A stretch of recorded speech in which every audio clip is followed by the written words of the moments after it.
अगर तुहानू वीडियोज़ बनाने का शौक है तो लाजमी वीडियो बनाओ, कंटेंट बनाओ, शुरू कर दिओ, अज तो ही शुरू कर दिओ। जिहो जी वीडियो बनती है उहो जी वीडियो बना के ते झाड़ दिओ।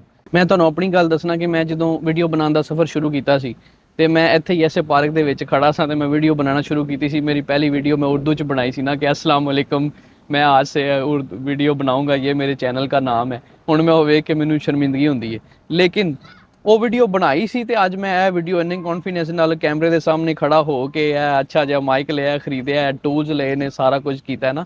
वो वीडियो पहली मैं बनाई सी, चाढ़ी सी, ते तां ही मैनू कि फ़ायदा होया कि अज मैं खुल के अपनी पंजाबी जुबान च गल कर पा रहा। अगर मैं वो वीडियो ना बनाता, अच्छा मेरा दिल भी किया कि मैं उस वीडियो को डिलीट कर दें, लेकिन मैंने डिलीट नहीं किया। वो वीडियो हमेशा उत्थे मौजूद रहेगी, मेरी पहली वीडियो ना। फेसबुक ते भी है, अपना उहदे ते भी, यूट्यूब ते भी है।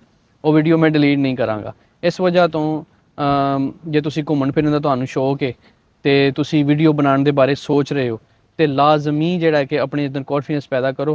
पहली वीडियो जिहो जी बनती उन्होंने बना के नैट के उत्ते चाढ़ो, तो लोग जिहड़े तुहाडे इर्द गिर्द ने ना वो सोचणगे कि यार इन्हें की काम शुरू कर दिता। ये वो तुहानू एक मैं छोटी जी मिसाल देना, तुसी जिन्ने मर्जी फेमस हो जाओ, जिहड़े तुहाडे इर्द गिर्द लोग होणगे ना, वो तुहानू वो एक आम जिहा बंदा ही समझणगे, वो तुहानू रिस्पैक्ट नहीं देणगे। वो तुहानू आखण कहणगे लै इहनू ते असीं जानने आ। लेकिन उही कोई तुहाडे तो घट फेमस बंदा, वो भी फेमस ही है, वो बाहरों आएगा ना इत्थे ते सारे लोग उन्होंने मैसेज करनगे, ओ भाईजान साडे हल आए तो सानू मिलना, साडे इलाके च आए तो सानू मिलना। मैं नहीं कह रहा सारे लोग इस तरह दे ने, अलहमदुलिल्लाह मैनू बहुत ज़्यादा लोग प्यार करते हैं। जापान दे विच भी जिहड़ा कि बहुत ज़्यादा लोग मैनू प्यार करते हैं। मेरा मैं स्टेटस लावां कि मैं फलानी जगह ते चला वां तो लोग 3-3 4-4 दिन मैसेज करते रहंदे, शुएब भाई तुसी आए हो तो मिल के नहीं गए।